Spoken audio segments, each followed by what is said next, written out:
Hey everyone, Tactics here, continuing my tank tip series in Mythic Sanctum of Domination, this time taking a look at Remnant, Soulrender, and Painsmith. Just like in the first video I put out in this series, I'll be going through the bosses from a tank's perspective, discussing things like boss positioning, how to handle certain tank mechanics or swaps, and just giving you a few tricks that makes the fight both easier for yourself and your raid group. Remember though, if you found this video useful, be sure to leave a like and subscribe to the channel for more content like it, and let's start off with the Remnant of Ner'zhul. Now this tank fight, there's two distinct tank roles here, and it's focused around Suffering and the Orbs of Torment. So Suffering is that tank swap, you are swapping at one stack, and it is a frontal line targeted at the tank. Basically you have to aim it at these Orbs of Torment to make them vulnerable, and that means your DPS can then kill them and take them off the edge so the raid takes less damage.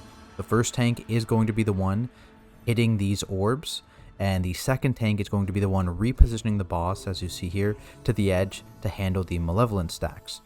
The one thing with this boss fight is that depending on your push timing, so depending on if you push before or after this like Suffering or around the malevolence timing, you can actually have your tanks swap roles. So you can have the tank that initially was dealing with pulling the boss to the edge for malevolence, now all of a sudden be dealing with hitting the orb. So you have to be prepared for that swap if your push timing is a bit weird or off.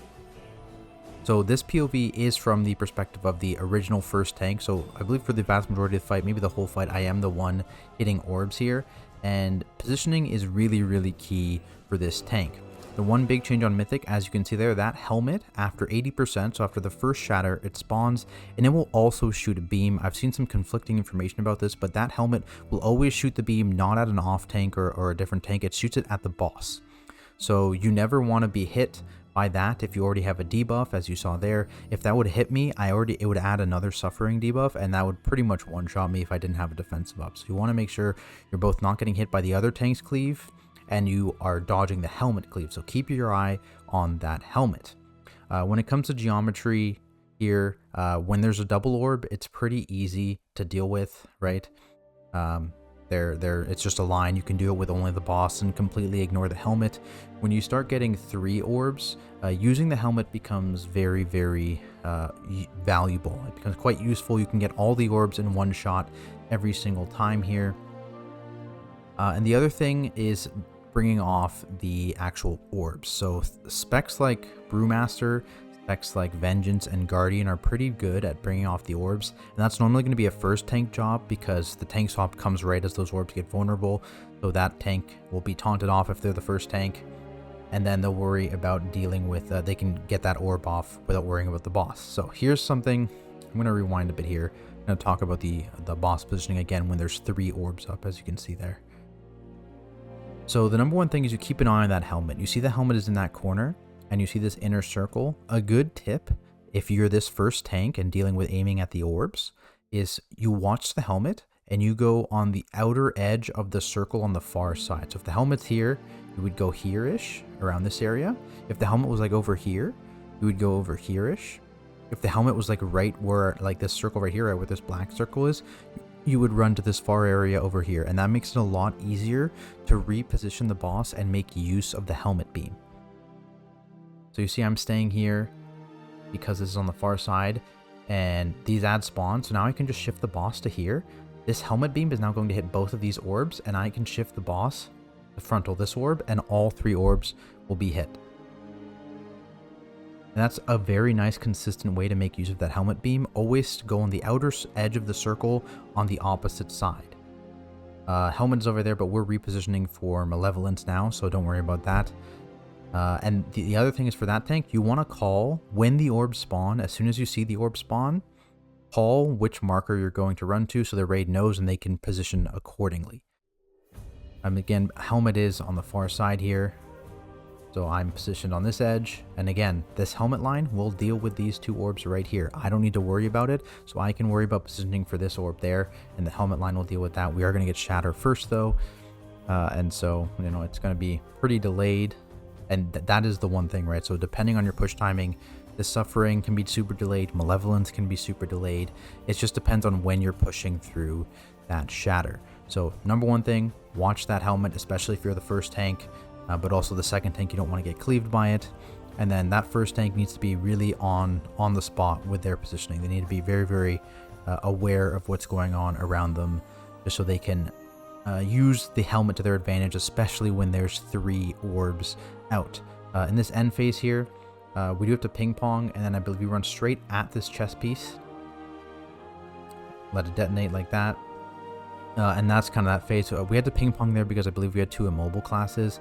If we didn't have 2 immobile classes, actually no, we had to ping pong there because our other priest was dead. That's what happens. We had a master spell dead there, so we couldn't master spell that. The other was on CD, so that's what we did there. But normally we would master spell that and then run at the chest piece in this last phase. Pretty easy, not too much. Then we can ignore these ending orbs there. But that is Remnant. So let's move on to Soulrender.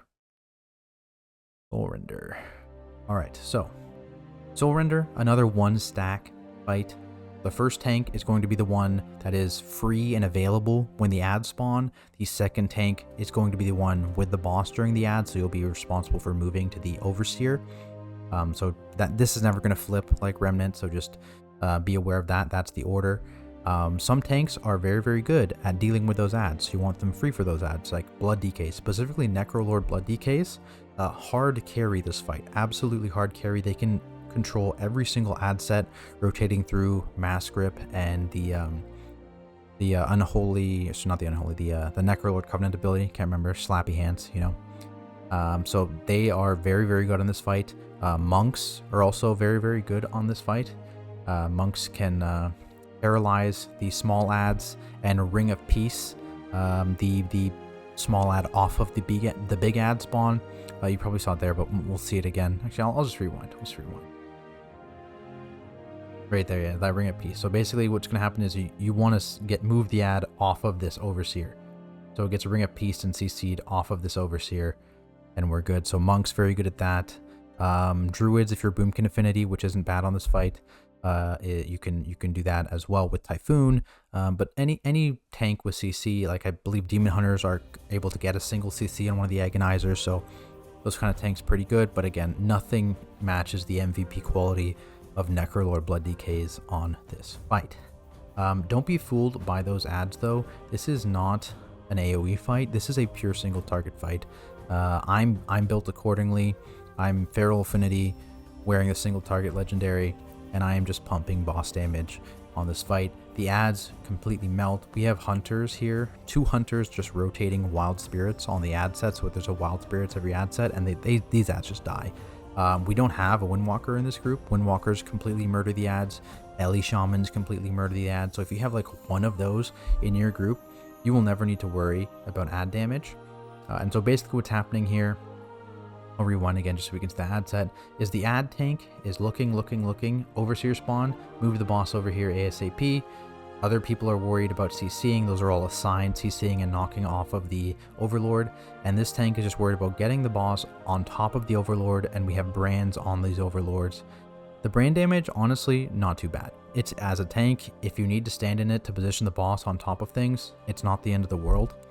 It's really not too much damage for you to worry about.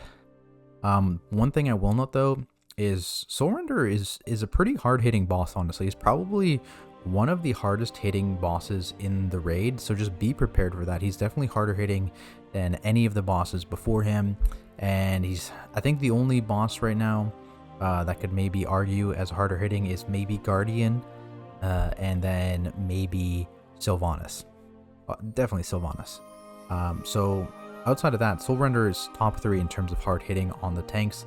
So just be prepared. Another reason why you want to do that one tank swap, because while it's certainly possible to hold the boss through this debuff and get a second stack, he will just be absolutely blasting your tank. Now the other thing is tanks are likely going to have to do chains here. So what we have for tanks here is we have one tank going on chain set 3, which hasn't come up yet, and we have one tank going at the end of chain set 5. Now, the end of chain set 5, the reason for that is because I'm actually going to be tanking the boss right up until my chain. And chain set 3 is N5 are both the overlap ones with the dance, tanks can live through that, right? If they have to break a chain and eat the one of the cones, they just pop a defensive and they're fine. That's why we have tanks on 3 and 5. 3, they can go, I believe, at any point in 3. They're perfectly fine. That's going to be your first tank going in 3, and it's the second tank going at the end of 5. This is obviously what we did.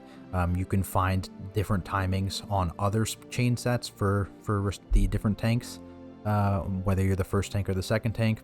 But again, this is just what we did, and it worked for us. And it's like normal, right? You just pick up your chain, focus the gate, break when you're told. Pretty straightforward there.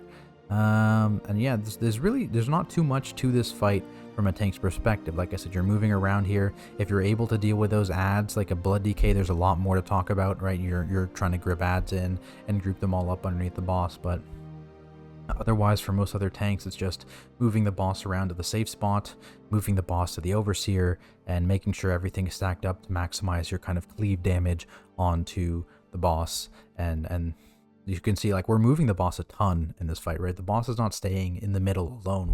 We want to maximize cleave damage. We want to cleave as much as possible because, again, this is not an AoE fight. This is a single target fight in disguise, right? So don't make sure your DPS aren't making the mistake. This is an AoE fight. Having one big AoEer, like I said, like a Windwalker Monk, like an Ellie Shaman, is more than enough for this fight. And I wouldn't have any more than like one person speccing AoE to deal with these adds. Everyone else is just pumping single target. Alright, that is Painsmith. Or not Painsmith, sorry, we're moving on to Painsmith. That is Soulrender. Now, Painsmith. Fun fight. So, again, 3 in a row, 1 stack taunt fight. But this tank debuff is a little bit interesting because you do need to run away because of the spike pattern. Do note that you don't actually need to taunt immediately when the debuff starts. You'll see here, I'm cat weaving. Debuff goes out. While he's casting, he's not auto-attacking, so you can taunt just as long as you taunt before that cast finishes. The boss will stay and not move. And again, there are 2 distinct tank roles here, depending on if you're tanking Raznal at the beginning of a phase or second in a phase. So the first tank will always have to deal with the ball overlap, which gets progressively harder as the phase goes on. So like in the first phase, it's way before the balls. In the second phase, it's just before the balls spawn. And in the third phase is actually after the balls spawn. So that overlap gets more and more difficult to deal with. The second tank always has an overlap with the traps. And again, it gets progressively tighter. So in the first phase, like you can see here, I'm the second tank in phase 1, and I'm dealing with the traps. That's just for consistency, because I'm going to be dealing with the traps in phase 2 and phase 3. And so as the second tank, the timing works out. In phase 1, I can also deal with the traps, and it lets me cat weave. So that's why I'm tanking second at the beginning of the fight, and I'm taking first in the other 2 phases to deal with the more difficult overlap, which you'll see there. Intermission here, not too much to deal with. This is just, it takes as long as it takes for your group to learn this intermission. It's a tad different now. This is before the changes to make the distance less. But basically, we're W keying a lot in this phase, or you're going really slowly. It's that medium speed that will get you killed, at least with the old version. I haven't actually done this fight on the nerfed version where they made the distance lessened, which happened, I believe, this week. So I haven't tried it on that yet, but at least on the old set, to avoid the bad spiked ball overlaps, the play was just to move a lot or move very slowly. So that's what we did. Stand here, and phase 2 begins. You're going to see here, I'm going to just get a Convoke off on the boss, and then I'm going to taunt the boss. So that I am the first tank. So I am dealing with the ball overlap now and the traps, because usually your first tank will be the one dealing with the trap. So we're in the safe corner, and you'll see here, speeding out, and you'll see the balls are spawning as the thing comes out. So you cannot go to this back corner, right? Give yourself enough space. Because again, these are assigned, they need to be on their marker. So you have up until like 1 from the circle marker, or the whatever marker you're running to. In this case, for us, again, with this positioning, we're staying in this back corner, so it's always going to be the circle marker. You can be one row over from it, right? You don't want to be too close to get yourself. Let me rewind. You don't want to be too close that you can't run away from these spiked balls, right? Because if you're trying to drop there, you get run over by balls every time, right? So give yourself a few squares. You want to be at least, I think, in this third row for sure. 3 rows from the balls, just so you have enough room to run around and get through here. And be very patient. This was, we actually had a lot of space. There are some where like the balls are on this row when I'm running through here down the safe spot. So you just need to be patient in that phase. Don't rush it. Don't worry about your boss up time. And then here I'm detonating traps now. First tank in phase 2 and phase 3 is the one that has to detonate traps. We'll just leave one for the spike to detonate, not a big deal. And make sure you're detonating those traps from the furthest out first, because those are the ones that are going to get, depending on positioning, you want to start with the furthest out. If people start like drop trap here or here, whatever happens, always start with the furthest one out and make sure no one else is touching traps. Another bad overlap. Okay, so you can see here, I don't go too close, and this is going to be very close. So I have to sidestep and sidestep very slowly, and I'm blinking over because I have my blink up for this one. Otherwise, though, you would be slowly sidestepping there, not to get hit by balls and not to get hit by spikes. It can get very, very, very scary, very nerve-wracking, but just be aware that is what you have to do. And don't rush it, right? Don't rush back to the boss to try and get more boss uptime, right? It's not a big deal. DPS at this point is super, super high, so having the optimal tank damage is not 100% necessary, so just make sure you're living there. I'm going to fast forward this and get to the final phase. Now there are 2 dominant strategies here for how to handle the tank debuff. In this phase, the overlap with the balls, that's the first one, again, the one I'm doing. The strategy we use is getting through the ball wall. So as you see here, we'll wait for the balls to spawn. The balls spawn early, so I run and I blink over the wall. And I put it here. And that means that our... maybe I'll rewind a second here so you can see. These 3 are going to move to the back wall, and this entire group of people is just staying near this front ball and killing it. So when they spawn, they all move back. See, they're all moving back. They're all moving back to the edge. And I'm moving here, so no one is going to get hit by this but me. And everyone knows not to blink through this ball wall until after the tank detonation goes off. I can only obviously blink that one. This next one, I get bopped and I run through the wall. And again, traps here, you have to go not quite on the edge, and then you have to dodge the spike wall and then drop your traps. Same deal. You have so much time to kill these traps, by the way. Like, you have actually forever, so don't rush it. Notice how there's still no spikes yet. Now they're coming, and I have had so much time to detonate those traps. Just don't panic there. Here's a second set. So I get bopped here. With Tiger Dash, just run right through the wall. Now, if I was running the Soulbind CDR for the blink, the Night Bay blink, you could have the Night Bay blink for the next one, so just keep that in mind. Instead, what I end up doing is I save a scale and survival instincts, and I just face tank the ball wall. So I can fast forward a bit. See it? Okay, here it is. So I literally just pop scale and survival instincts and walk into a square. Make sure you're in a square and not on the edge. And same deal, like I am perfectly fine because of those defensives.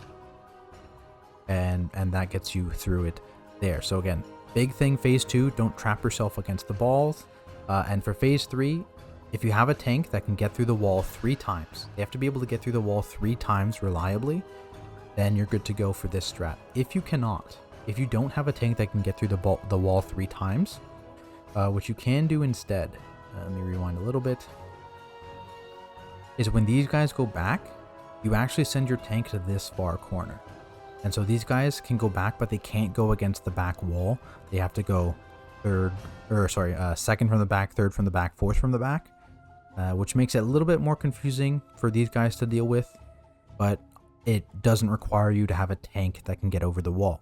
If you have a tank that can get over the wall, 100% do that. It makes these guys' lives way easier. They have to think way less. and they will die way less by stepping into the tank thing. Otherwise, though, if you don't have a tank that can get through, then you're going to have to deal with the little bit hard, I think a little bit harder of a strat by putting your tank in the back corner opposite the balls, and then these guys have to just be up one spot instead of at the back. But either way, both will work, both have worked. One puts a little bit of difficulty on your tank, and the other puts more difficulty on the ranged DPS with chains. But that is it for my tank tips on handling Mythic Remnant, Soulrender, and Painsmith. If you're enjoying this series, be sure to leave a like on the video and subscribe to the channel to be notified when the next video comes out.